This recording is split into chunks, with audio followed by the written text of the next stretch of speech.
Hey, what's going on, guys? This is AndrewChicken, and welcome back to another video. Today we're going to be playing a little bit of Imani, because Imani has gotten a lot of love from the devs over the past year. She used to be one of the buggiest, if not the buggiest characters in the game, and now she's mostly bug-free.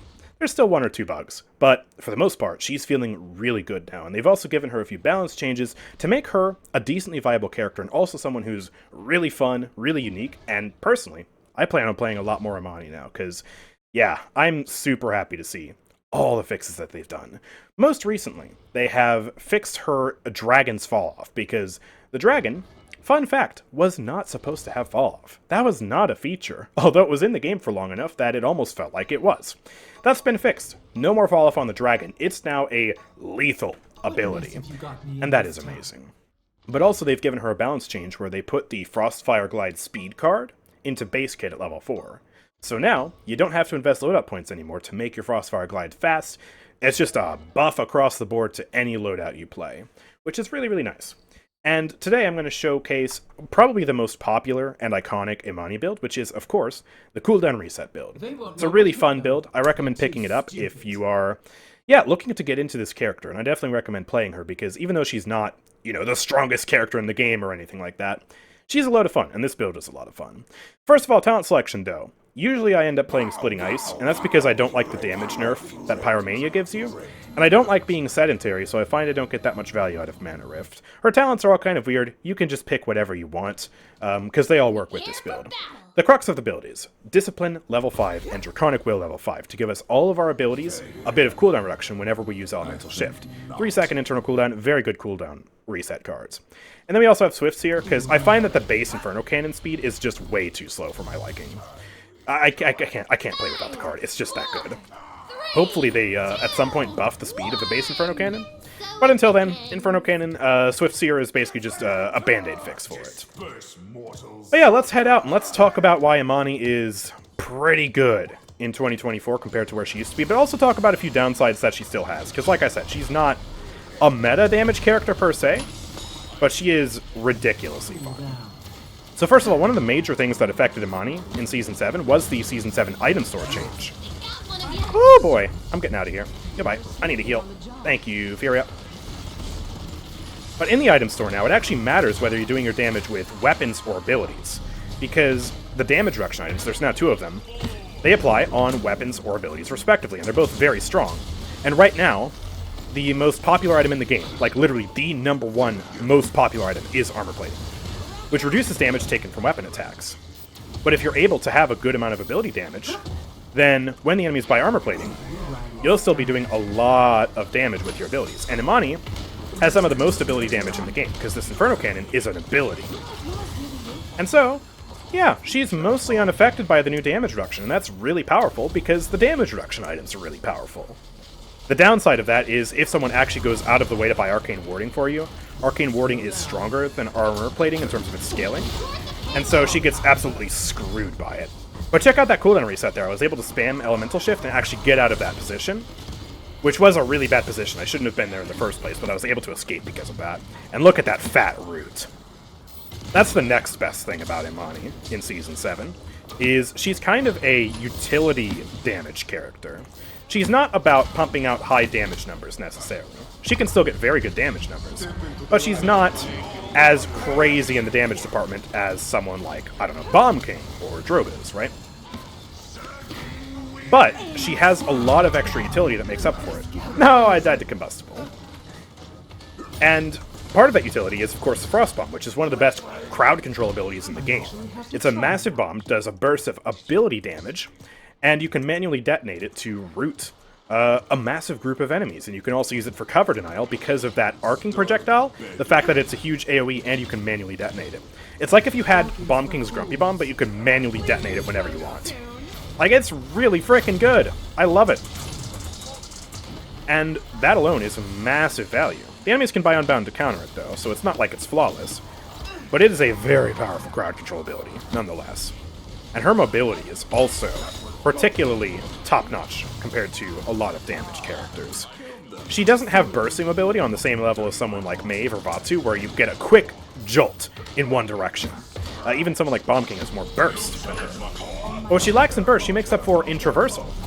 she is able to fly a very long distance, and she also has vertical mobility, which is really good for, let's say, doing this. We can fly up here, over this bridge, we can elemental shift, and use Inferno Cannon. And we can absolutely destroy the Drogos, almost. Oh, please don't kill me. Okay, thank you. Koga finished the kill. And that is really valuable. She can create her own vantage points, and yeah, that's really, really cool. And that's a huge reason to play Imani if you're someone who wants to play a higher skill damage character, because, you know, it does take a lot of skill to play Imani relative to a lot of simpler damage characters who are just about dealing damage without having to give thought to their ability usage, and also who don't have all these different fire modes and mechanics. Imani has multiple abilities that have like different projectile speeds. She has a hit scan thrown in. She has a lot of stuff. You also have to be very skillful with your usage of the dragon, because you can definitely be killed if the enemies are actually able to get to you, and if they don't, you get a quadra kill like that. Man, God, the dragon feels so good now that you don't have to worry about that fall off. But yeah, in a really high... Oh, hello. Okay, my abilities are working now. But yeah, in a really high skill lobby, it's a lot harder to get away with a dragon. Because the enemies will be hunting you, and if they have Gen Assault, like the enemy team actually does, they can try and blast you out.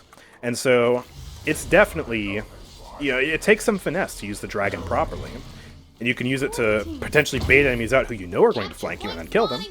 Or you can try and find really creative positions using that superior mobility to use the dragon where the enemies don't expect it. So there's a lot of strategy with that. Imani is generally a very strategical character.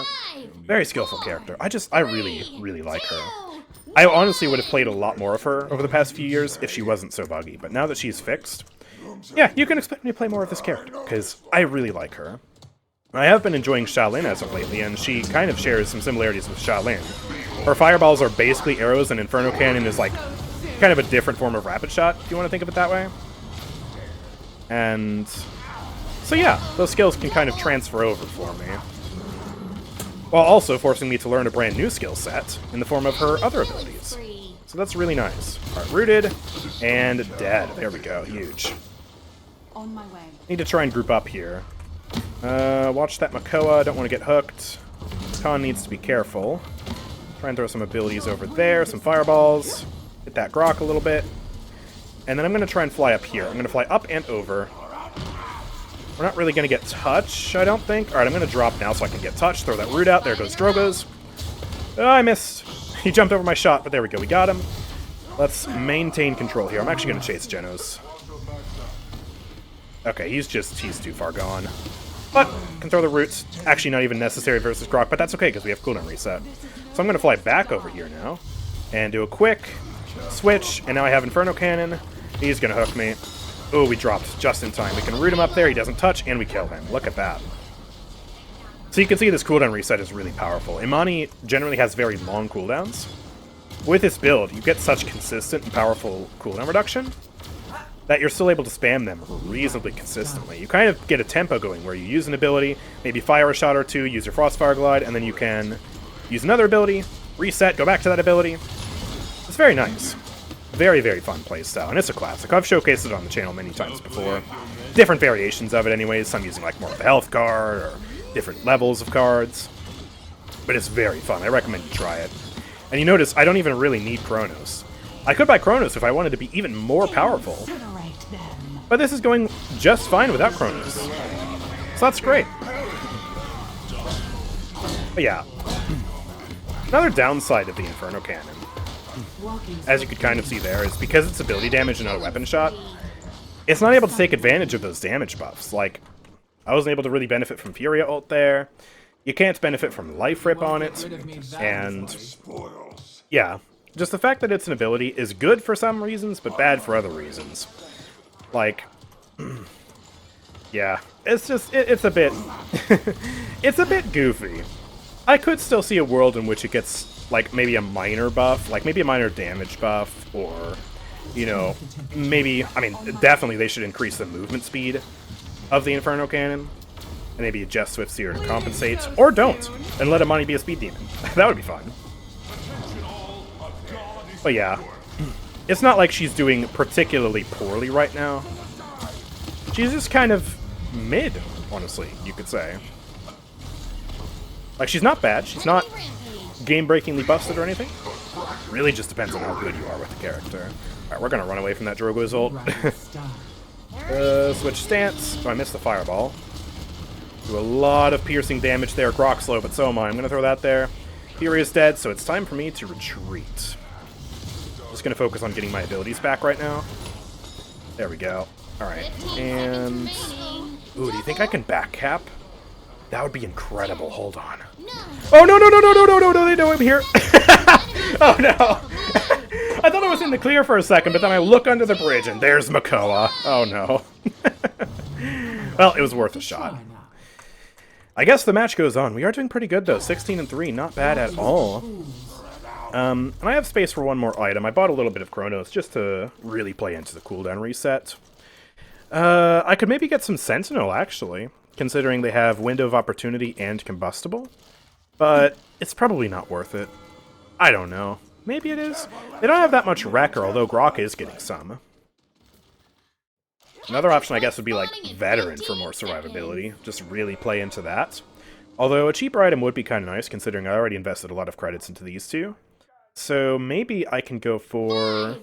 Yeah, what the heck. Sentinel barely gets any playtime. I'll play it. It's probably not the most optimal thing in the world, but I don't know. We'll show Sentinel some love. I really think it could use like a price decrease. Because I think they made it more expensive than Unbound because it does more than Unbound in the sense that it also gives a shield. But at the same time, you rarely need to buy it for knockbacks, unless you're in a situation like this. Oh, look at that, we killed Genos. But then also I feel like the shield doesn't scale high enough to justify the price. Only 450 is kind of small. And yeah, you can scale it with Guardian, but that's just a huge credit sink. And it doesn't even scale that well with Guardian because it's small. I'm gonna die. Yeah, that was bad positioning on my part. Whoops, my bad. Need to group up a little bit. Khan's gonna throw the Makoa off the map. Toss him! Toss him into the drink! There you go, good. I don't know why that took so long, you're dead now. But at least we got him. Alright, I'm gonna do something a bit unorthodox. I'm gonna come up here. And... try and do some damage like that. And then we're gonna fall down here, and we're gonna pop ults. I know this is risky, but we're going for it anyways. Trying to ult me. Unable to kill him. Sati got me, but I got 2 for it. I think that's a worthwhile trade. And Sati died for it. If we can just hang on to the point right now with Khan and Furia, we should be able to maintain our presence here. Get more Sentinel, I guess. You won't get rid of me, and head back out. Nice. Grok's dead. Just keep up that pressure. I'm going to be back here with another root, Inferno Cannon, some good stuff. Here, have this root. Ooh, that didn't actually hit the person over there. I saw a horse, but no value out of that. Alright, we're going to fly over here. Throw out a juicy Inferno Cannon. That's going to take you out. Throw the root. I missed it. We can take advantage of the Furia ult to tap that Sati. And that is a GG. Good stuff.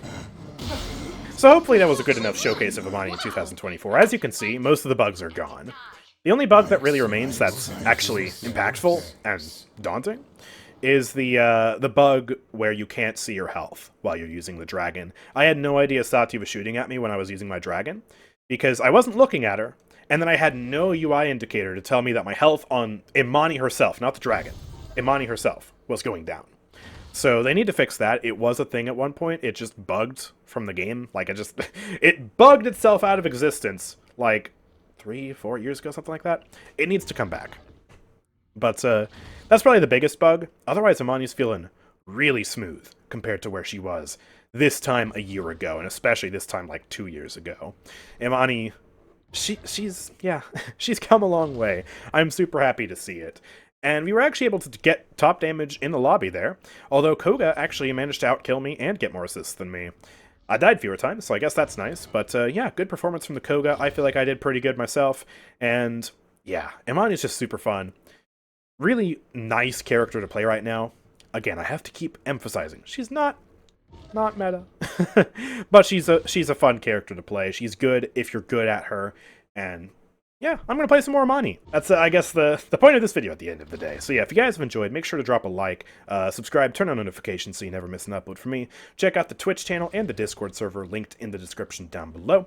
And also, if you want to support the channel directly, please consider making your next crystal purchase over at nexus.gg/AndrewChicken. There, you can buy crystals, DLC, the season pass, stuff like that, and a portion of the proceeds go directly to supporting the channel. And it's officially affiliated with Evil Mojo, so it's not some sketchy website. There are sketchy websites out there. Don't go to those. Go to my Nexus, because it's legit. But yeah, with all that being said, thank you guys for watching. I will see you all next time. Peace out.